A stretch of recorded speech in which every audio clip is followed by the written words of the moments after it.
Hello என் அன்பான நேயர்களுக்கு வணக்கம்.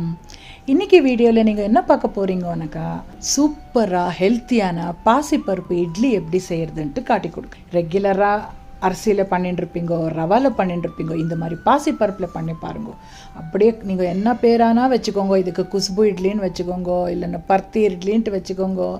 உங்களுக்கு என்ன விருப்பமோ அந்த பேர் வச்சுக்கோங்க. ஆனால் இட்லி மாத்திரம் சூப்பராக வெந்து வரும்.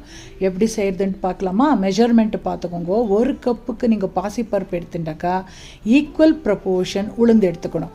1:1 ரேஷியோவில். அது கூட 2 டேபிள் ஸ்பூன் அளவுக்கு மாவு ஜவரிசி சேர்த்துட்டு காலையிலே ஊற வச்சுடுங்க. ஒரு 5 hours நல்லா ஊறி வந்தாக்கா நீங்கள் காலையில் ஊற வச்சுட்டு சாயந்தரம் நீங்கள் மிக்ஸி ஜாரில் போட்டு அரைச்சி எடுத்துக்கோங்க. தேவைப்படுற தண்ணி சேர்த்துட்டு அரைச்சிக்கோங்க. நான் இங்கே 2 பேட்சில் அரைச்சி எடுத்துட்டுருக்கேன். ஏன்னா எங்களோட மிக்ஸி ஜாரு சின்ன ஜாரு, அதில் கொள்ளாது. அதனால 2 டைமும் அரைச்சி ஒரு பாத்திரத்துக்கு சேர்த்துட்டுருக்கேன். அப்புறம் மிக்ஸி ஜாரில் ஒட்டின்னு இருக்கோம் இல்லையா, அதுக்கும் தண்ணி சேர்த்துக்கோங்க. அப்புறம் தேவைப்படுற உப்பு சேர்த்துட்டு நல்லா கிளறி விடுங்க. கரண்டியில் எல்லாம் வேண்டாம், கையிலேயே கிளறி விடுங்க. அப்போ தான் நல்லா புளிச்சு வரும். குட் பாக்டீரியாஸ் போகும் கையிருந்தும். சூப்பராக பர்மெண்ட் ஆகி வரும். காலையில் பாருங்கோ, அப்படியே பொங்கி வெளியிலெல்லாம் ஒழுகிருக்கு. நான் மறந்துட்டேன் அடியில் ஒரு பாத்திரம் வைக்கிறதுக்கு, அப்படியே வச்சுட்டேன். காலையில் பார்த்தா அப்படியே மூடையெல்லாம் மாவாயிந்து. அதெல்லாம் க்ளீன் பண்ணி எடுக்கிறதுக்கு டைம் எடுத்தது.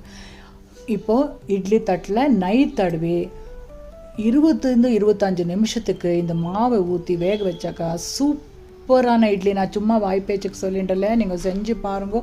அவ்வளோ நல்லா வரும். பருத்தியாக பூவான்ற மாதிரி இருக்கும். எல்லா தட்டுலையும் நல்லா அந்த குழிலெல்லாம் ஊற்றிட்டு நல்லா புசுபுசான்ட்டு வரும். நீங்கள் ஃபுல்லு போடுங்க, பரவாயில்ல. இப்போ பாருங்கள், மூடி வச்சுட்டு 20 மினிட்ஸுக்கு வேகத்துக்கு விடலாம். அதுக்குள்ளே இதுக்கு ஒரு காரசாரமாக பொட்டுக்கடலை சட்னி செஞ்சு காட்டுறேன். 1 கப்புக்கு தேங்காய் துருவல் எடுத்துட்டாக்கா 1/2 கப்புக்கு பொட்டுக்கடலை, காரத்துக்கு ஏற்ற பச்சை மிளகாய் சேர்த்துக்கோங்க. இங்கே 4-5 பச்சை மிளகாய் சேர்த்துருக்கேன். எனக்கு கொஞ்சம் காரம் பிடிக்கும், அதனால். குட்டி உண்டு புளி, அப்புறம் உப்பு, பெருங்காயத்தூள் எல்லாமே சேர்த்துண்டு தண்ணி போட்டு நைஸாக சட்னி அரைச்சி எடுத்துக்கோங்க. இட்லிக்கு கொஞ்சம் தளராக இருந்தால் தான் சட்னி ரொம்ப நல்லாயிருக்கும்.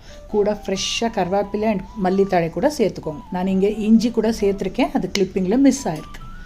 எல்லாம் சேர்ந்து அரைச்சி ஒரு பேசனில் கொட்டிக்கோங்க. அதுக்கு நல்ல தாளிப்பு கொடுக்கணும். கடுகு தாளிப்பு கொடுத்துட்டு வேணும்னா ஒரு 2 வரமிளகா கூட கிள்ளி போட்டுக்கோங்க. பட் நான் அவசரத்தில் பண்ணியிருந்தாலே அதெல்லாம் இல்லை, கடுகு மட்டும் தாளிச்சிருக்கேன். சூப்பராக டேஸ்டியாக வந்தது. இந்த மாதிரி நீங்கள் இந்த பாசிப்பருப்பு இட்லிக்கு இந்த பொட்டுக்கடலை சட்னி நல்ல காம்பினேஷன் பாருங்க. இப்போது சட்னி அரைக்கிறதுனா கூட